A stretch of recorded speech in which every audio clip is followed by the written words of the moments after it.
Radhe Radhe dear students. आज की class में हम क्लास 7th का कंप्लीट होल सिलेबस का रिवीजन करेंगे। बहुत ही इंपॉर्टेंट क्वेश्चन करेंगे जो हमारे एग्जाम के लिए काफ़ी हेल्पफुल रहेंगे। और हाँ, एक इम्पोर्टेंट इन्फॉर्मेशन, कल हम लाइव क्लास भी रखेंगे। जो भी आपको डाउट आए तो आप लाइव क्लास में क्लियर कर सकते हो। कल 12 PM की हमारी लाइव क्लास भी रहने वाली है। क्लियर है ना? ओके, चलो अब हम रिवीजन स्टार्ट करते हैं। चैप्टर वाइज चैप्टर हम रिवीजन करेंगे। सबसे पहले चैप्टर 1 इंटीजर्स। इंटीजर्स में देखो, आपको एक तो ये एब्सोल्यूट वैल्यू का पता होना चाहिए बहुत अच्छे से। जैसे कोई नंबर लिखा -8, जब हम इसको सॉल्व करेंगे तो हमारा फाइनली आंसर क्या आ जाएगा? +8। यदि नंबर आपका इस टाइप से लिखा हुआ है, ये जो माइनस का साइन है ना, ये जो माइनस का साइन है वो बाहर है इससे। जब आपको एब्सोल्यूट वैल्यू बतानी है तो ये 8 तो एज इट इज आई गई, ये साइन तो बाहर था ना, तो इस पर कोई इफेक्ट नहीं पड़ेगा, फिर ये माइनस का साइन भी साथ में आएगा। ठीक है ना? तो जब आप ये साइन माइनस का अंदर होगा, जब आपका पॉजिटिव आंसर होगा, जब ये ऑलरेडी पहले से बाहर है तो फिर आपका नेगेटिव आंसर हो जाएगा। क्लियर है ना?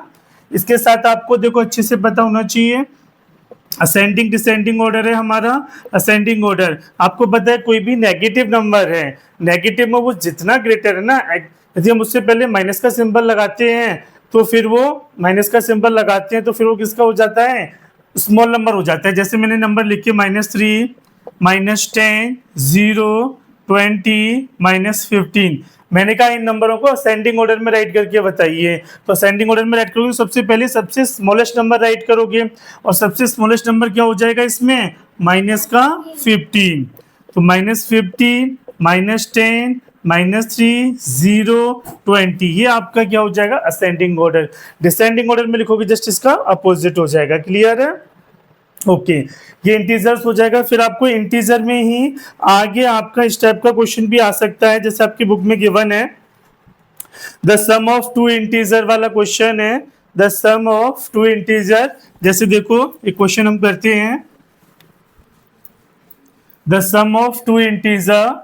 क्वेश्चन है आपका, the sum of two integer is minus, कुछ भी ले लो, कोई भी नंबर ले लो, -25 if one number is -10, find out the other number. आपको सेकंड नंबर फाइंड आउट करना है, अदर नंबर फाइंड आउट करना है। तो ये आपका 2 नंबर का सम है। आपको 1 नंबर गिवन है, सेकंड नंबर निकालने, तो सेकंड नंबर का जो 2 नंबर का सम है ना, उसमें से फर्स्ट नंबर को माइनस करोगे। फर्स्ट नंबर क्या था? -10, तो माइनस किया माइनस का 10, तो -25, ये माइनस और ये माइनस ब्रैकेट से पहले, तो माइनस माइनस क्या हो जाएगा? प्लस, ये 10। अब आपके पास एक नंबर नेगेटिव है और एक पॉजिटिव है, दैट मीन्स डिफरेंट साइन है। डिफरेंट साइन होंगे तो क्या करोगे? माइनस करोगे। तो माइनस का 25 और प्लस का 10 क्या हो जाएगा? माइनस का 15। और यही आपका फाइनली आंसर है। क्लियर है ना? इसी एक्सरसाइज में फिर आपका नेक्स्ट क्वेश्चन है, subtract the sum of -44 and 18 from -60। तो आपको -44, 18 का सम करना है और फिर आपको -60 में से क्या कर देना है? सब्ट्रैक्ट करना है, और आपका फाइनली आंसर आ जाएगा। ये आपका बड़ा ही प्यारा क्वेश्चन है, इस क्वेश्चन को ध्यान में रखना। ठीक है ना? ओके, फिर नेक्स्ट क्वेश्चन करते हैं हम।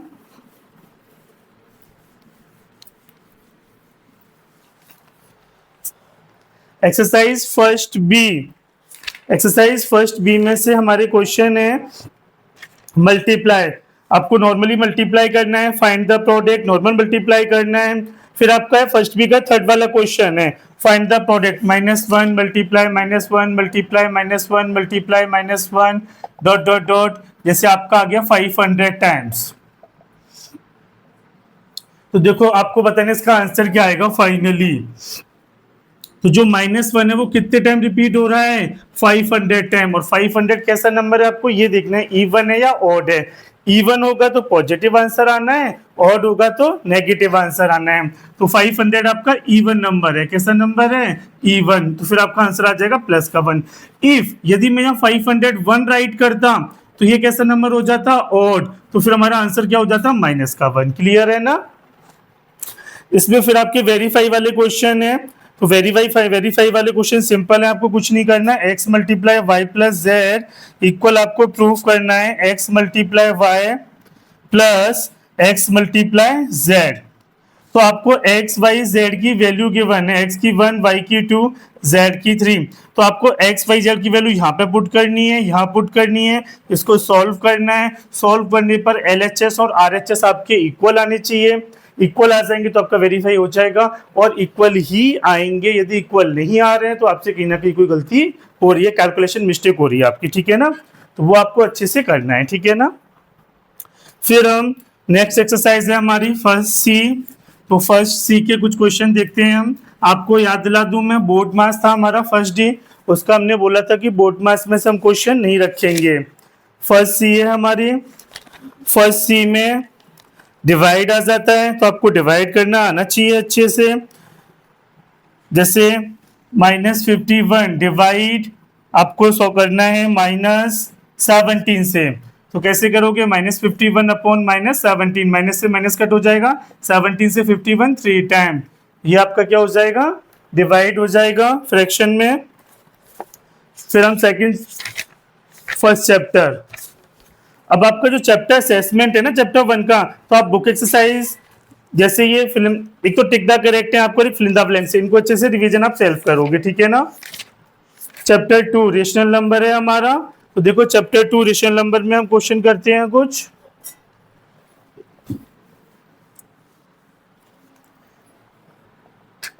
तो चैप्टर 2 रेशनल नंबर के भी क्वेश्चन हमारे कुछ इस टाइप के रहेंगे। अभी हमने इंटीजर में किया था, the sum of two integer number is -20, one number is -5, find the third number. Similarly ये रेशनल नंबर में भी रहेगा, the sum of two rational number is -15 upon 18 if one number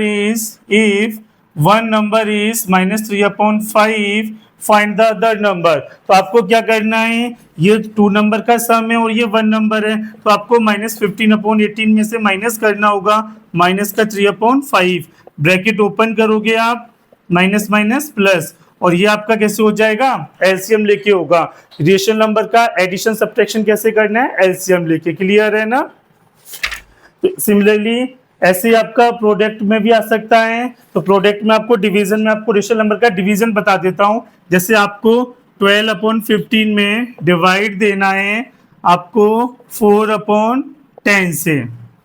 तो डिवाइड देखो आपको बहुत अच्छे से आना चाहिए, कैसे करते हैं ये डिवाइड। तो ये फ्रैक्शन तो एज इट इज राइट करनी है आपको, 12 अपॉन 15, ये डिवाइड का सिंबल है, ये डिवाइड का सिंबल किस में कन्वर्ट हो जाएगा, मल्टीप्लाई। जब इस डिवाइड के सिंबल को मल्टीप्लाई में कन्वर्ट करोगे तो ये वाली जो फ्रैक्शन है ना, ये डिवीजर बोलते हैं इसको हम, इसका रेसिप्रोकल हो जाता है। तो 4 अपॉन 10 को अब क्या लिखोगे, 10 अपॉन 4। अब कट कर लो, 4 से 4 1 टाइम, 4 से 12 3 टाइम, 3 से 15 5 टाइम, और 5 से 10 2 टाइम। तो फाइनली आंसर क्या आ जाएगा आपका 2। तो आपको रेशनल नंबर के डिवीजन में याद रखना है, जो भी हमारा डिवीजर होगा, दैट मीन्स मैं बोलूं डिवाइड के जस्ट बाद वाला जो भी रेशनल नंबर होगा हमारा फ्रैक्शन होगा, उसी फ्रैक्शन का हम रेसिप्रोकल करते हैं, फर्स्ट वाली फ्रैक्शन को एज इट इज लिखते हैं, क्लियर है ना।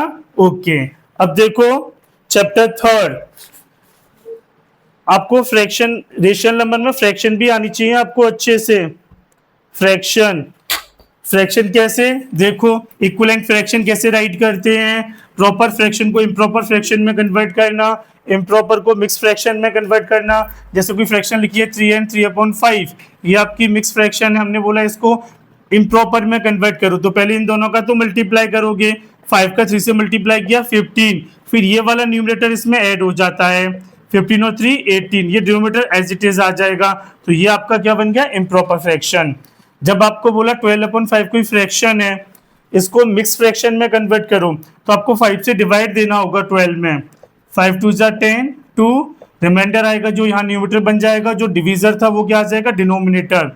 तो 12/5 का मिक्स फ्रैक्शन क्या आ जाएगा, 2 and 2/5। मैंने बोला 1/3 की इक्विवेलेंट फ्रैक्शन राइट करके बताओ, तो 1 की टेबल राइट करनी है और 3 की टेबल राइट करनी है। 1 1 जा 1, 1 2 जा 2, 1 3 जा 3, 1 4 जा 4, 1 5 जा 5, 3 की टेबल 3 1 जा 3, 3 2 जा 6, 3 3 जा 9, 3 4 जा 12, 3 5 जा 15, ये आपकी इक्विवेलेंट फ्रैक्शन हो जाएंगी। फिर आपको बोला हमने कुछ इस टाइप का क्वेश्चन आया कि 3/4 of 4 dozen banana, 4 dozen banana, 3/4 as it is लिखोगे, ऑफ का मीन्स मल्टीप्लाई 4 डजन, 1 डजन का मीन्स होता है 12, तो 4 डजन में कितना हो जाएगा, 12 4 जा 48, तो 48 4 का डिवाइड दोगे 48 में 12 टाइम, 12 का 3 से मल्टीप्लाई किया 36, तो फाइनली आंसर क्या आ जाएगा 36। क्लियर है ना। फिर देखो नेक्स्ट,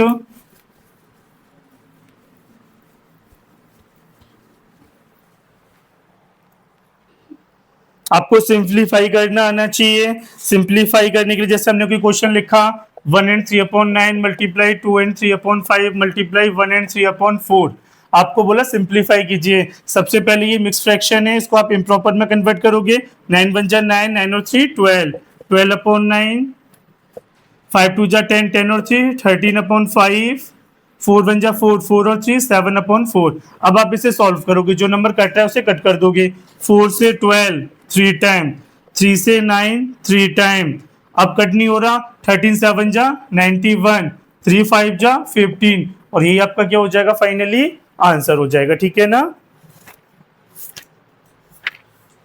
चैप्टर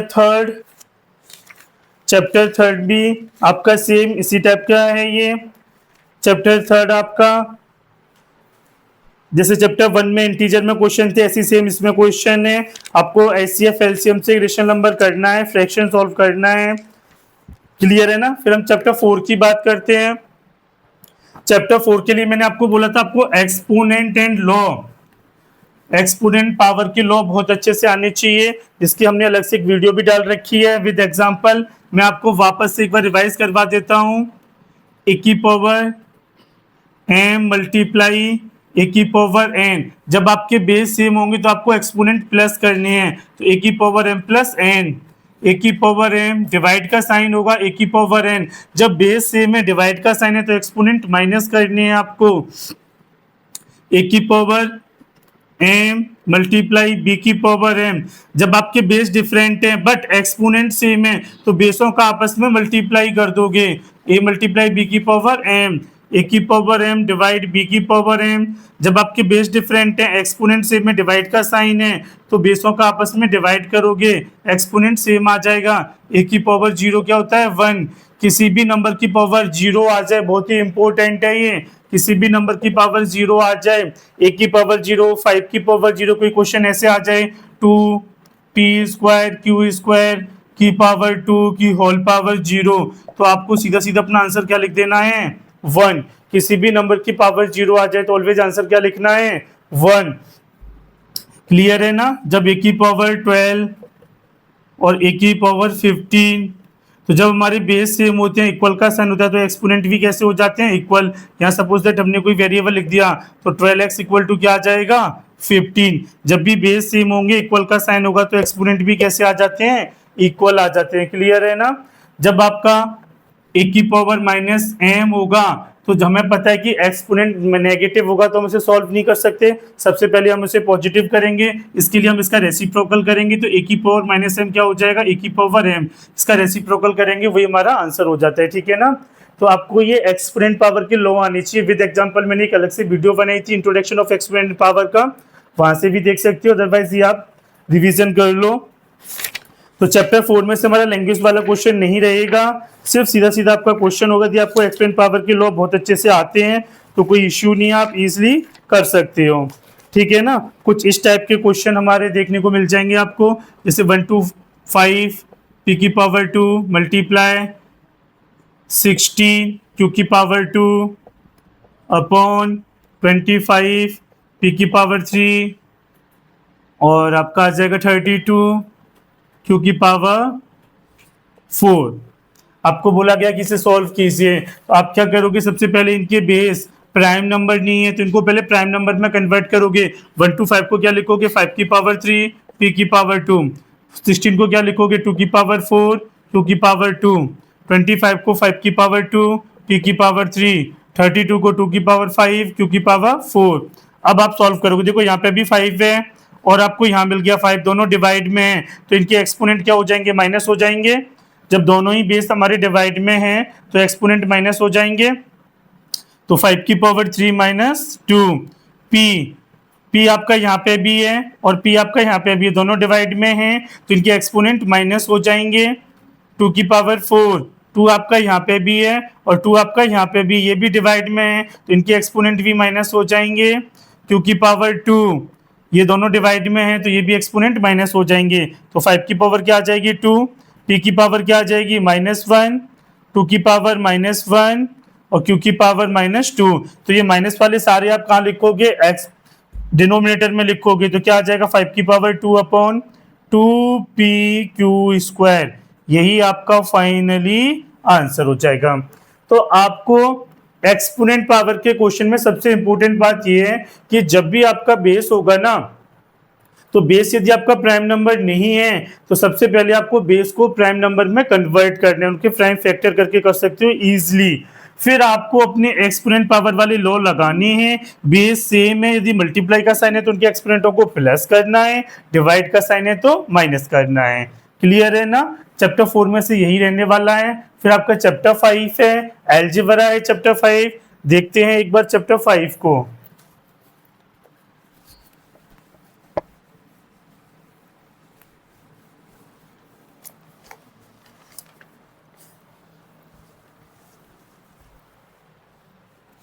चैप्टर 5 आपका अलजेब्रा है।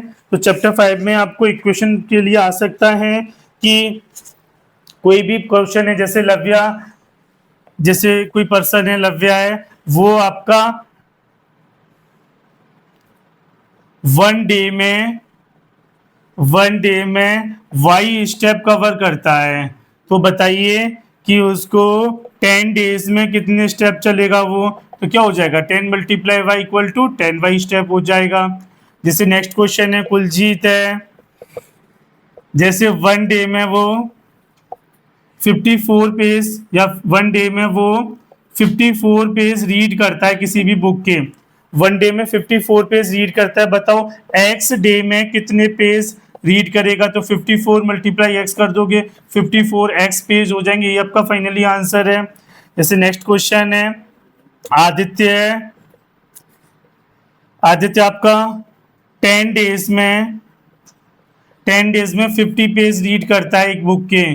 तो बताओ x, बताओ 20 डेज में कितने रीड करेगा, तो कैसे करोगे 50 ÷ 10 × 20, तो कितना आ जाएगा 100 पेज आ जाएगा। क्लियर है ना? तो ऐसे इक्वेशन के लिए आ सकता है। जैसे गौरवंश की अभी प्रेजेंट एज है x ईयर और गणेश उससे 10 ईयर बड़ा है, 10 ईयर ओल्डर है। तो बताओ गणेश की एज क्या होगी, तो गौरवंश की एज में गणेश की एज को प्लस कर दो कि भाई आपका फाइनली आंसर हो जाएगा x + 10 ईयर। तो इस टाइप से भी कोई क्वेश्चन इक्वेशन के लिए आ सकता है चैप्टर 5 में से, ठीक है ना? फिर आपका चैप्टर 6 है। तो चैप्टर 6 आपका अलजेब्रिक एक्सप्रेशन है। चैप्टर 6 की हमने अच्छे से प्रैक्टिस की, आपको बहुत अच्छे से आना चाहिए। एक बार हम फिर से बता देते हैं आपको।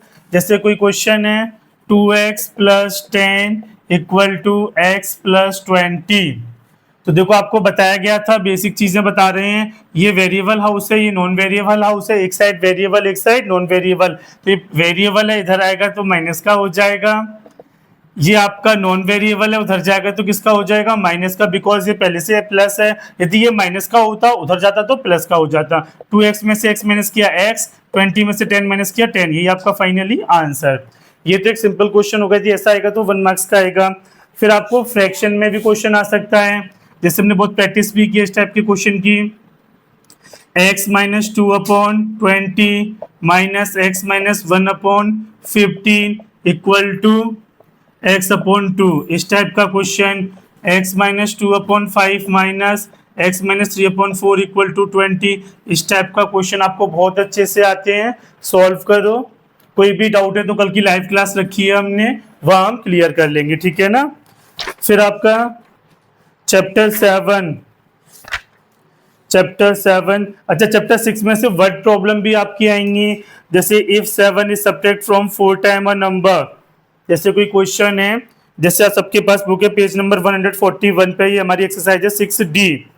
If 7 is subtracted from 4 times a number, किसी भी नंबर के हमने माना लेट वी दैट वो नंबर क्या है x। अब क्वेश्चन क्या कह रहा है, if 7 is subtract 4 time of a number, इस नंबर का 4 टाइम करोगे 4x। अब इसमें से क्या सब्ट्रैक्ट करना है 7, तो 4x minus 7, the result is 29, equal में क्या आ जाएगा 29। क्लियर है ना। अब ये माइनस का उधर जाएगा तो प्लस का, तो 4x इक्वल टू हो जाएगा 36 और x की वैल्यू क्या आ जाएगी 9।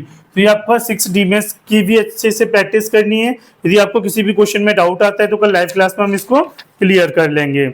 चैप्टर 7 है आपका एंगल। चैप्टर 7 आपका क्या है एंगल। तो देखो एंगल में सबसे पहले आपको ये सारे एंगलों का रिलेशन बहुत अच्छे से आना चाहिए। इंट्रोडक्शन ऑफ एंगल में हमने अच्छे से क्लियर भी किया है। जैसे ये एंगल 1 है 2 3 4 5 6 7 8, तो एंगल 1 इक्वल है एंगल 3 के, एंगल 2 इक्वल है एंगल 4 के, एंगल 5 इक्वल होगा एंगल 7 के, एंगल 6 इक्वल होगा एंगल 8 के। रीजन क्या लिखोगे वर्टिकली अपोजिट एंगल। ये एंगल इसके इक्वल होगा वर्टिकली अपोजिट, ये vertically opposite, vertically opposite, vertically opposite. फिर हम बात करेंगे अल्टरनेट इंटीरियर एंगल, जो ट्रांसवर्सल लाइन के अपोजिट डायरेक्शन में होते हैं। जैसे ये वाला एंगल इस वाले एंगल के इक्वल हो जाएगा, तो एंगल 4 किसके इक्वल हो जाएगा 6 के, और 3 किसके इक्वल हो जाएगा 5 के। तो ये कैसे एंगल हो जाएंगे अल्टरनेट इंटीरियर एंगल। यदि एक्सटीरियर तो 2 इक्वल हो जाएगा 8 के, 1 इक्वल हो जाएगा 7 के। और हमारे कॉरेस्पॉन्डिंग एंगल ट्रांसवर्सल लाइन के सेम साइड होंगे। एंगल 1 इक्वल होगा एंगल 5 के, एंगल 4 इक्वल होगा एंगल 8 के, एंगल 2 इक्वल होगा 6 के, और एंगल 3 इक्वल होगा एंगल 7 के। ये आपके कॉरेस्पॉन्डिंग एंगल होते हैं। इनमें सबसे इंपॉर्टेंट है आपका को इंटीरियर एंगल। कौन सा एंगल को इंटीरियर एंगल। को इंटीरियर एंगल आपको याद रखना है, वेरी वेरी इंपॉर्टेंट है ये को इंटीरियर एंगल। को इंटीरियर एंगलों का सम होता है 180, तो एंगल 3 प्लस एंगल 6 का सम कितना होगा 180। ऐसे ही सिमिलरली एंगल 4 और 5 का सम कितना हो जाएगा 180। ये आपका होता है को इंटीरियर एंगल, जो आपको याद रखना है, ठीक है ना।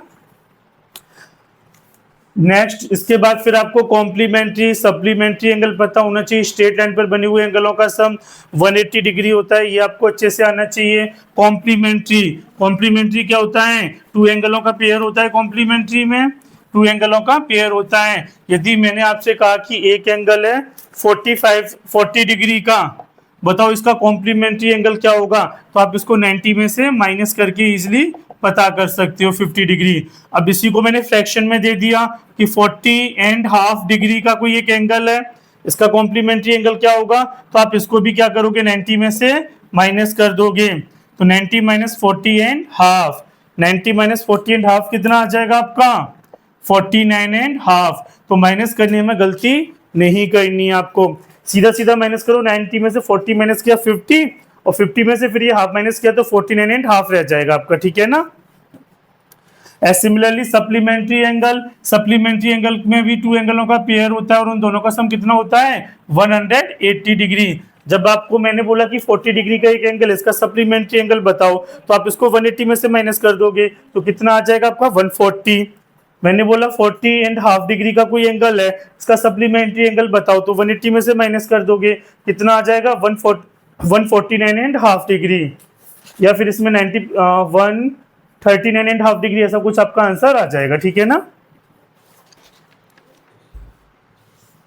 और 7A में से हमारे जैसे ये वर्ड प्रॉब्लम है, if 2 complementary angle are in the ratio 1:3, आपके कॉम्प्लीमेंट्री एंगल है, इनका रेशियो दे रखा है 1:3, तो हमने माना ये 1x का है और ये 3x का है, दोनों का सम कितना होगा 90 डिग्री, तो 1x और 3x कितना हो जाएगा 4x equal to 90 degree. x की वैल्यू क्या आ जाएगी 90/4, 4 का इसमें डिवाइड दोगे तो कितना आ जाएगा 22.5, तो x की वैल्यू आ गई 22.5, तो ये हो जाएगा 22.5 का, इसमें 3 का मल्टीप्लाई कर दोगे तो 67.5 डिग्री का आ जाएगा, ठीक है ना। तो ये वर्ड प्रॉब्लम वाले क्वेश्चन भी आपको सॉल्व करने हैं। किसी भी क्वेश्चन में डाउट हो तो कल लाइव क्लास में हम इसको क्लियर कर लेंगे। फिर है आपका 7.2। देखो मैंने आपको क्लास में भी बताया था कि क्वेश्चन से ज्यादा उसके एग्जाम्पल भी इंपॉर्टेंट होते हैं, तो आप 7B के एग्जाम्पल भी बहुत अच्छे से करोगे, क्लियर है ना। क्वेश्चनों के साथ साथ आपको एग्जाम्पल भी करने हैं। फिर आपकी एक्सरसाइज 8, चैप्टर 8 में आपको कॉन्ग्रुएंस याद रखना है, पाइथागोरस थ्योरम अच्छे से आनी चाहिए आपको। तो एक बार हम थोड़ा सा पाइथागोरस थ्योरम को बताते हैं आपको। Pythagoras theorem, right angle triangle होता है ना आपका, तो राइट एंगल ट्राइंगल में 90 डिग्री का एंगल है जैसे, तो जिसके जस्ट सामने वाली साइड हाइपोटेनस होती है, जो ट्राइंगल की सबसे बिगेस्ट साइड होती है, इसको आप हाइपोटेनस बोलोगे, ये आपका बेस और ये आपका परपेंडिकुलर। तो जो पाइथागोरस थ्योरम होता है वो होता है H square equal to P square plus B square. इसी फॉर्मूले से 8C के सारे क्वेश्चन आपके इजीली सॉल्व हो जाएंगे, ठीक है ना। आपको और इसके साथ साथ क्या याद रखना है कि ट्राइंगल के तीनों एंगलों का सम कितना होता है, 180 डिग्री। यदि मैंने कोई इसी टाइप का क्वेश्चन आ गया, ये 40 है, ये 50 है, बताओ ये एंगल कितने डिग्री का होगा, तो इन दोनों का सम करके 180 में से माइनस करना है आपको, तो ये कितने का आ जाएगा, 90 डिग्री का। अच्छा, अब हम यहाँ पे थे, पाइथागोरस थ्योरम आपको अच्छे से आनी चाहिए, H square equal to P square plus B square है। आपकी कैलकुलेशन के लिए मैं आपको कुछ फिक्स टेबलेट भी बता देता हूँ, इन्हीं से रिलेटेड हमारे क्वेश्चन आते हैं। पाइथागोरस का क्वेश्चन आएगा तो 3, 4, 5, यदि दो साइड इनमें से अगर कोई सी भी दो साइड आपको गिवन है तो जो मिसिंग है वही उसकी साइड हो जाएगी। मैंने बोला ये 3 है, ये 5 है, तो फिर ये आपकी 4 ही आएगी, क्योंकि 3, 4, 5 का ही ट्रिपलेट होता है। इसके मल्टीपल हो सकते हैं 6, 8, 10। फिर आपका नेक्स्ट है 5, 12, 13, ये बहुत ही इंपॉर्टेंट है, आपकी कैलकुलेशन में हेल्प करेंगे। फिर है आपका 7, 24, 25, 9, 40, 41, ये आपको अच्छे से याद रखनी है, ठीक है ना। ये आपके ट्रिपलेट है जो आपको याद रखनी है, और आप इस फॉर्मूले की हेल्प से पाइथागोरस से रिलेटेड सारे क्वेश्चन सॉल्व कर सकते हो। फिर आपकी एक्सरसाइज आती है 8D। 8D आपका कॉन्ग्रुएंस है, कॉन्ग्रुएंस की हमने बहुत अच्छे से प्रैक्टिस की है, हमने इसकी एक अलग से वीडियो भी बनाई थी कॉन्ग्रुएंस की, जिसमें हमने 7 क्वेश्चन रखे थे। वो 7 के 7 क्वेश्चन इंपॉर्टेंट है, आप उनको अच्छे से कर लो। जो भी क्वेश्चन कॉन्ग्रुएंस का आएगा उन्हीं में से आएगा, बाहर से नहीं आएगा, ठीक है ना। तो एक बार उस वीडियो को वापस से देख लो, वापस से समझ लो, कोई भी डाउट है तो कल की क्लास में आप मेरे से क्लियर कर लोगे, ठीक है। अब आती है हमारी एक्सरसाइज 9, रेशियो एंड प्रोपोर्शनल।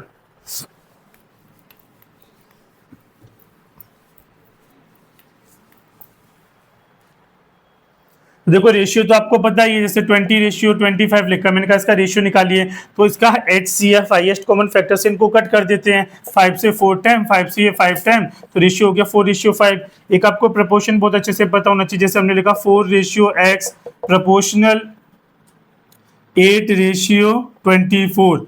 मैंने आपसे कहा बताओ x की वैल्यू क्या होगी, x की वैल्यू क्या होगी, तो आपको पता है कि इसका एक फॉर्मूला होता है, प्रोडक्ट ऑफ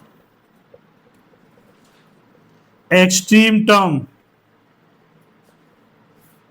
इक्वल होता है प्रोडक्ट ऑफ मिडल टर्म। तो ये दोनों मिडल हैं, और ये टर्म और ये टर्म एक्सट्रीम टर्म है, तो आप देखोगे x मल्टीप्लाई 8 इक्वल होगा 24 मल्टीप्लाई 4 के। तो आपको x की वैल्यू उतारनी, 8 मल्टीपल में धराएगा तो डिवाइड में, 8 का डिवाइड दोगे 24 में 3 टाइम, 3 का 4 से मल्टीप्लाई किया 12, तो x की वैल्यू क्या आ जाएगी x की वैल्यू क्या आ जाएगी 12। ये बड़ा ही प्यारा सा क्वेश्चन है, छोटा सा क्वेश्चन है जो आपको बहुत अच्छे से आना चाहिए, ठीक है ना। इसी एक्सरसाइज में फिर आपके इस टाइप के क्वेश्चन आते हैं, जैसे कोई भी अमाउंट है जिसको रेशियो में डिवाइड करना है। मैंने बोला कोई भी आपके पास 5000 रुपए हैं, इनको 1:2:2 में डिवाइड करके बताओ। तो जैसे ये 3 पर्सन है, ABC, A को कितना अमाउंट मिला, B को कितना मिला, C को कितना मिला, तो A का अमाउंट निकालने के लिए A का रेशियो लिखोगे 1 अपॉन में टोटल रेशियो आएगा, तो 1 और 2 3, 3 और 2 5, अब मल्टीप्लाई अमाउंट, 5 का इसमें डिवाइड दोगे 1000 टाइम, 1000 का 1 से मल्टीप्लाई किया 1000, तो यही आपका फाइनली आंसर हो जाएगा। जब आपको b का अमाउंट फाइंड आउट करना होगा तो b का रेशियो अपॉन टोटल रेशियो, तो b का रेशियो 2, तो 2/5 मल्टीप्लाई 5000, तो b का कितना आ जाएगा 2000। ऐसे आप c का रेशियो निकाल सकते हो, ठीक है ना। जब इसी रेशियो को आपसे परसेंटेज में कन्वर्ट करने को बोला जाए, आपको बोला जाए कि इसको परसेंटेज में कन्वर्ट कीजिए, तो आपको ए का परसेंटेज बताना है, तो ए का ratio upon total ratio multiply किससे करोगे, 100 से, तो आपका कितना आ जाएगा, 20% आ जाएगा, ठीक है ना। जब बी का रेशियो बताओगे तो 2/5 मल्टीप्लाई 100, तो कितना आ जाएगा, 40% आ जाएगा, और सी का भी कितना आ जाएगा, 40% आ जाएगा, ठीक है ना। परसेंटेज में कन्वर्ट करना है तो फिर आपको 100 से मल्टीप्लाई करना है और उनका अमाउंट बताना है, तो जो भी टोटल अमाउंट है उससे आप सॉल्व कर लोगे, ठीक है ना। फिर देखो नेक्स्ट क्वेश्चन,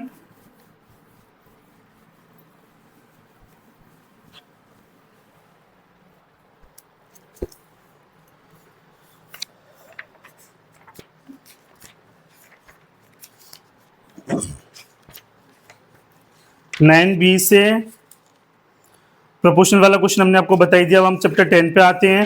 चैप्टर 10 आपका परसेंटेज है। तो देखो परसेंटेज प्रॉफिट लॉस, तो सबसे पहले तो आपको परसेंटेज निकालना बहुत अच्छे से आना चाहिए। जैसे आपको परसेंटेज का बोला जा रहा है, जैसे कोई भी क्वेश्चन है तो आपको ये पता होना चाहिए परसेंटेज के लिए निकालने के लिए हमें 100 से मल्टीप्लाई करना होता है। जैसे मैंने बोला, इस टाइप का क्वेश्चन बोला कि x% ऑफ 800 इज 50, बताओ x की वैल्यू क्या होगी। तो आप कैसे करोगे, x परसेंट का साइन हटाओगे तो अपॉन में 100, ऑफ का मीन्स मल्टीप्लाई 800, इज का मीन्स इक्वल होता है 50, 20 से 20, तो ये क्या आ जाएगा, 8x इक्वल टू 50। x की वैल्यू बतानी है, 8 मल्टीपल में धर आएगा तो डिवाइड में, यही आपका फाइनली आंसर आ जाएगा। डेसिमल में आप निकाल सकते हो, ठीक है ना। तो इस टाइप का क्वेश्चन इंपॉर्टेंट क्वेश्चन है। फिर आपका परसेंटेज में साथ साथ आपको एसपी और सीपी और प्रॉफिट और लॉस, ये चारों फॉर्मूले बहुत अच्छे से आने चाहिए। प्रॉफिट परसेंट क्या होता है, profit upon CP multiply 100। Loss percent क्या हो जाएगा, loss upon CP multiply 100। SP निकालने का फॉर्मूला क्या हो जाएगा, CP multiply 100 plus profit, loss होगा तो माइनस हो जाएगा, अपॉन 100। अब आपको सीपी निकालने का फॉर्मूला, तो यहीं से सीपी निकालने का फॉर्मूला निकल कर आ जाएगा। 100 डिवाइड में धर आएगा तो मल्टीप्लाई, तो आप सीपी इक्वल टू क्या लिखोगे, 100 multiply S P upon CP के मल्टीपल में तो 100 प्लस पी, और इधर आएगा तो डिवाइड में हो जाएगा, तो यहाँ क्या लिखोगे, डिवाइड में 100 प्लस पी। तो ये आपका सीपी निकालने का फॉर्मूला हो गया, S P loss percent profit percent, जो आपको बहुत अच्छे से आना चाहिए। साथ ही आपको एस आई निकालने का फॉर्मूला भी बहुत अच्छे से आना चाहिए, P T R upon 100। S I निकालने का फॉर्मूला क्या हो जाएगा, पी टी आर अपॉन 100।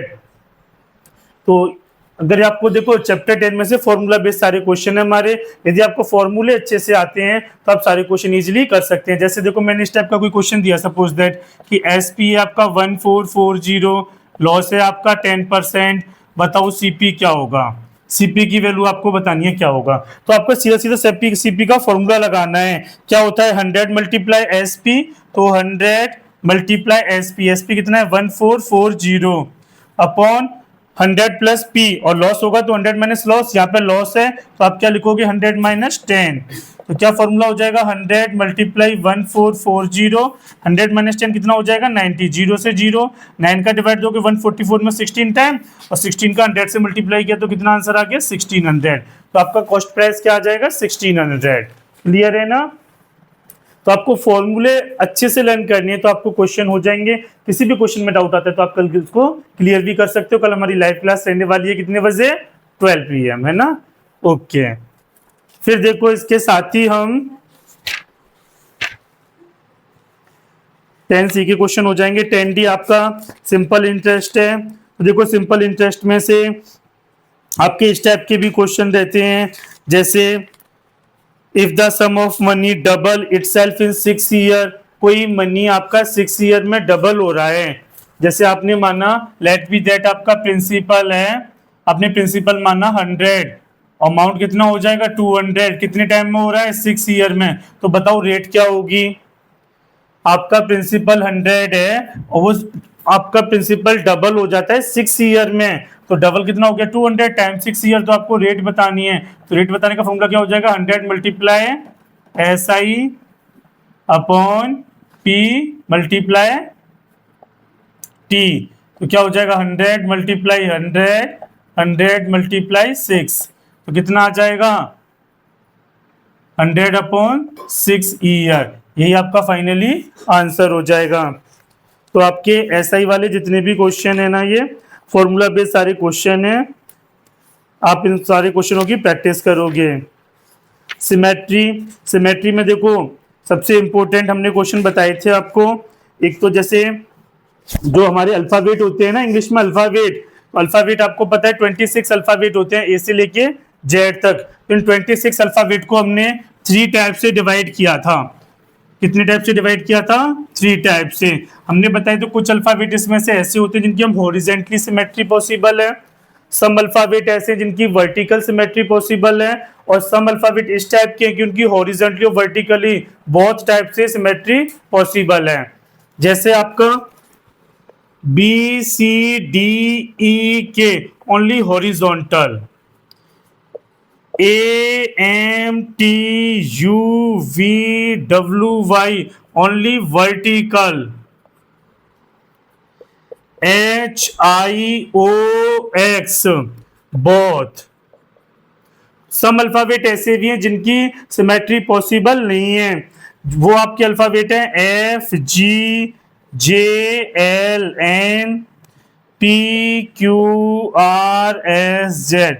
इनकी किसी भी लाइन से सिमेट्री पॉसिबल नहीं है, ना ही हॉरिजॉन्टल लाइन से ना ही वर्टिकल लाइन से। ये सिर्फ हॉरिजॉन्टल से पॉसिबल है, इस तरीके से आप इनकी सिमेट्री कर सकते हो। ये आपकी वर्टिकल से पॉसिबल है, इस टाइप से सिमेट्री हो जाएगी इनकी।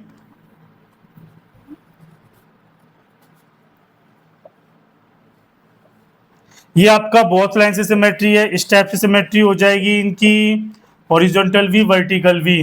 तो ये आपके बहुत ही इंपॉर्टेंट है, आपको अच्छे से आने चाहिए सिमेट्री। हाँ तो देखो अल्फाबेट की मैंने आपको बता दी, हॉरिजॉन्टल लाइन से सिमेट्री, वर्टिकल लाइन से सिमेट्री, बोथ साइड से। कुछ अल्फाबेट ऐसे भी होते हैं जिनकी किसी भी लाइन से सिमेट्री पॉसिबल नहीं है।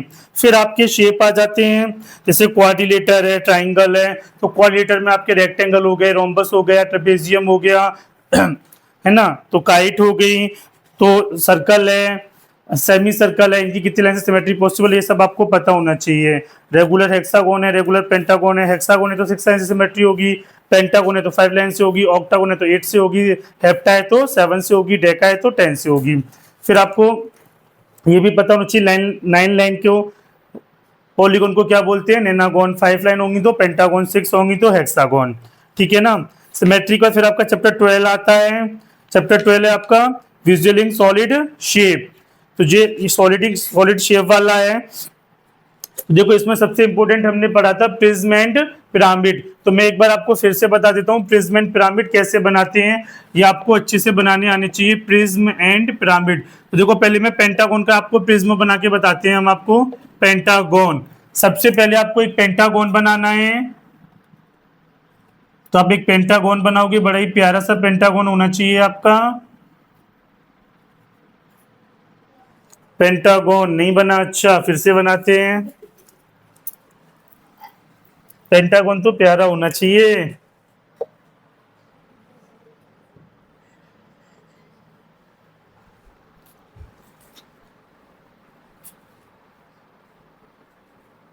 चलो ठीक है। अब आपका इसका जो बेस है ना, जो बेस है ना इसका पेंटागोन का, इस पे 2 पोल स्टैंड करोगे आप, 2 पोल स्टैंड होंगे आपके। अगेन यहाँ पे फिर से एक पेंटागोन बनाओगे। अब टॉप, इसके टॉप वर्टेक्स को टॉप से ज्वाइन करोगे, साइड वर्टेक्स को साइड से ज्वाइन करोगे, और इस वाले वर्टेक्स को इससे ज्वाइन करोगे, तो आपका क्या बन जाएगा, पेंटागोन, जो कि बहुत ही सुंदर नहीं बना है, ठीक है ना। ये आपका प्रिज्म बन गया पेंटागोन का। अब आपको प्रिज्म बनाना है हेक्सागोन का। हेक्सागोन का प्रिज्म कैसे बनाओगे, एक हेक्सागोन बनाओगे पहले आप,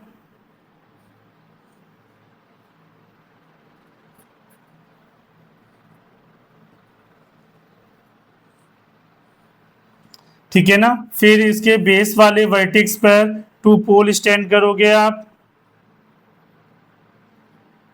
या फिर से एक हेक्सागोन बनाओगे आप।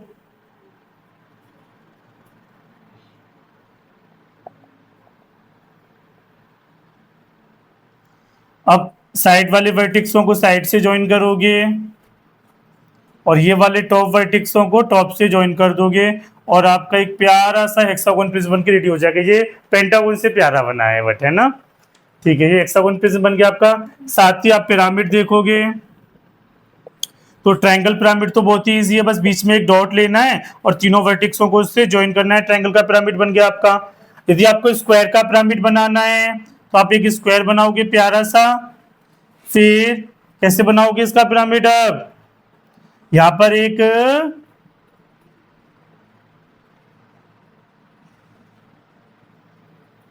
इस तरीके से आपका स्क्वायर का पिरामिड बन के रेडी हो जाएगा, ठीक है ना।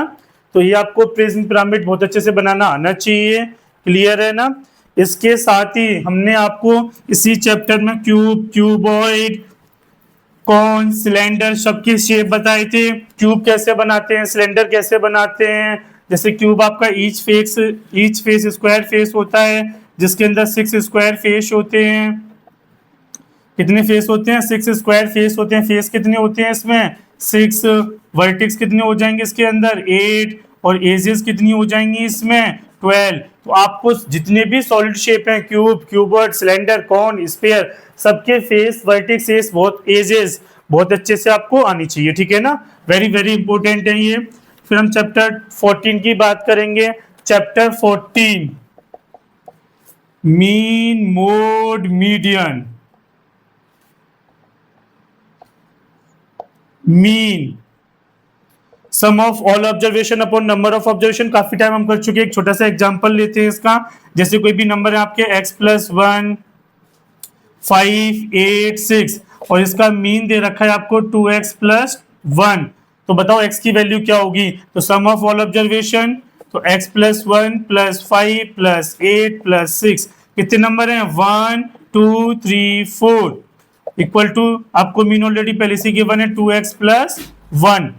8 और 6 14, 14 5 19, 19 और 1 20, x+20/4 equal to 2x+1। 4 divide में उधर जाएगा तो multiply, x+20 equal to 8x+4, plus का x उधर जाएगा तो माइनस का, प्लस का 4 इधर आएगा तो माइनस का, कितना हो जाएगा? 7x। तो x की वैल्यू आ जाएगी 16/7।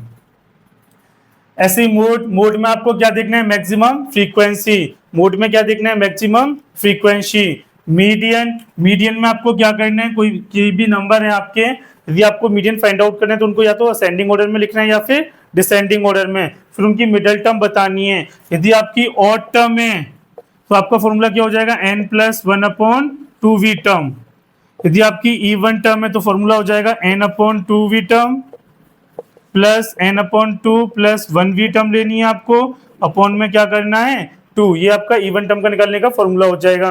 फिर आपके चैप्टर 14 में आती है प्रोबेबिलिटी। चैप्टर 14 में क्या पढ़ोगे? प्रोबेबिलिटी। प्रोबेबिलिटी में आपको एक तो डाइस के क्वेश्चन मिलेंगे, प्लेइंग कार्ड के क्वेश्चन है। तो प्लेइंग कार्ड के क्वेश्चन, वैसे हमने प्लेइंग कार्ड की अलग से भी एक वीडियो बना के डाल रखी है, अपलोड कर रखी है यूट्यूब पे, आप उस वीडियो को देख सकते हो। मैं आपको डाइस और प्लेइंग कार्ड थोड़ा सा यहाँ क्लियर कर देता हूँ। डाइस को देखते हैं सबसे पहले हम। डाइस में हमारे 6 फेस होते हैं और उन पे नंबर लिखे होते हैं 1 2 3 4 5 6। मैंने कहा बताओ अगर आपने डाइस चला तो डाइस पे 3 डिजिट आने की क्या प्रोबेबिलिटी होगी। तो देखो प्रोबेबिलिटी निकालने का फॉर्मूला होता है possible outcome upon number of total outcome. तो 3 एक ही आउटकम तो आ रहा है, अपॉन टोटल आउटकम कितने? 1 2 3 4 5 6, तो 1/6। मैंने कहा 4 आने की प्रोबेबिलिटी क्या होगी? 1/6। किसी भी एक सिंगल डिजिट की आने की प्रोबेबिलिटी पूछी जाएगी, सबकी 1/6 होगी। मैंने आपसे कहा प्राइम नंबर आने की प्रोबेबिलिटी क्या होगी?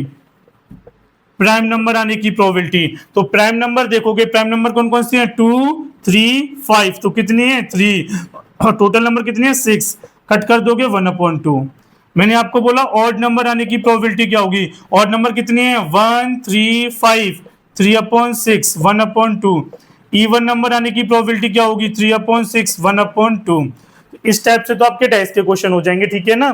फिर आपके आएंगे प्लेइंग कार्ड से रिलेटेड क्वेश्चन। तो प्लेइंग कार्ड की हमने वीडियो भी अपलोड कर रखी थी, वहां भी आप डिटेल में जाके देख सकते हो। एक बार मैं थोड़ा सा ब्रीफ में आपको एक्सप्लेन कर रहा हूं। Playing card, total playing card कितने होते हैं? 52। सबसे पहले इनको कलर के अकॉर्डिंग डिवाइड कर रहे हैं। एक तो इसमें रेड कलर होगा और एक आपका ब्लैक कलर। 26 रेड कलर के कार्ड होते हैं, 26 ब्लैक कलर के, तो कलर के अकॉर्डिंग डिवाइड हो गए। फिर ये रेड कलर भी आपके 2 पार्ट में फिर से डिवाइड हैं, और ब्लैक कलर भी आपके 2 पार्ट में अगेन से डिवाइड हो जाएंगे। रेड कलर में एक आ जाएगा heart and diamond, black colour में club and spade. 13 card red heart के होंगे, 13 कार्ड डायमंड के, 13 कार्ड क्लब के हो जाएंगे, 13 कार्ड स्पेड के हो जाएंगे। अब आपको मोस्ट इंपोर्टेंट है, जैसे हमारे पास ये जो कार्ड है ना 52, इनमें कुछ कार्ड तो ऐसे होते हैं जिन पर किसी की फोटो होती है, पिक होती है, कुछ कार्ड पे नंबर लिखे होते हैं। तो जिन पर फोटो होती है उनको हम फेस कार्ड बोलेंगे, और जिन पर नंबर लिखे होते हैं उनको नॉन फेस कार्ड बोलेंगे। तो हमारे पास 12 फेस कार्ड होते हैं, 12 फेस कार्ड होंगे। तो फिर नॉन फेस कार्ड कितने हो जाएंगे? 40 हमारे पास कैसे हो जाएंगे? Non face card. 12 face card में हमारे पास 4 जैक होते हैं, 4 क्वीन होती हैं, और 4 किंग होते हैं, 4 किंग होते हैं। तो अब एग्जाम में क्वेश्चन कैसे आएगा? एग्जाम में क्वेश्चन आ सकता है, बताओ रेड कार्ड आने की प्रोबेबिलिटी क्या है? तो रेड कार्ड कितने हैं? 26, टोटल कार्ड कितने? 52। तो रेड कार्ड आने की प्रोबेबिलिटी क्या हो जाएगी? 26/52, तो 1/2 आंसर हो जाएगा। ब्लैक कार्ड आने की प्रोबेबिलिटी क्या है? 26/52, 1/2 हो जाएगा। क्लब का कार्ड आने की प्रोबेबिलिटी क्या है? क्लब कितना है? 30, तो 13/52, 1/4 आंसर आ जाएगा। स्पेड के कार्ड आने की प्रोबेबिलिटी क्या है? 13/52, 1/4। सिमिलरली डायमंड की भी 1/4, हार्ट की भी 1/4। मैंने बोला जैक के कार्ड आने की, जैक आने की प्रोबेबिलिटी क्या है? जैक कितनी है? 4, तो जैक आने की प्रोबेबिलिटी क्या हो जाएगी? 4/52, 1/13। जब मैंने ऐसे बोला कि रेड जैक आने की प्रोबेबिलिटी क्या है, जैक भी मुझे कैसा चाहिए? रेड चाहिए, रेड। अब रेड कितने जैक होंगे? एक हार्ट का होगा, एक डायमंड का होगा, 2 रेड जैक हो जाएंगे, तो 2/52, 1/26। मैंने बोला क्लब का रेड कार्ड आने की probability, club card jack of club, jack of club की आने की प्रोबेबिलिटी क्या होगी? तो क्लब का जैक 1 ही होगा। देखो टोटल 4 जैक होते हैं, एक हार्ट का होगा, एक डायमंड का, एक क्लब का, एक स्पेड का, तो क्लब का एक ही जैक होगा, तो 1/52। डायमंड का एक ही जैक होगा, 1/52। स्पेड का एक ही जैक होगा, 1/52। तो इस टाइप से कुछ हमारे प्लेइंग कार्ड से रिलेटेड क्वेश्चन आते हैं। ये मैंने कुछ ब्रीफ में एक्सप्लेन किया है, बहुत अच्छे से एक्सप्लेन हमने इसकी एक अलग से वीडियो बना के डाल रखी है यूट्यूब पे प्रोबेबिलिटी के नाम से, इसमें प्लेइंग कार्ड को ही हमने एक्सप्लेन किया है ओनली, तो आप वहां से भी इसको देख सकते हो। और कल हम 12 बजे ट्राई करेंगे, रहेंगे, लाइव आएंगे, तो आपको जो भी मैसेज कोई भी डाउट है आप वहां क्लियर कर सकते हो। Best of luck everyone, okay, thank you.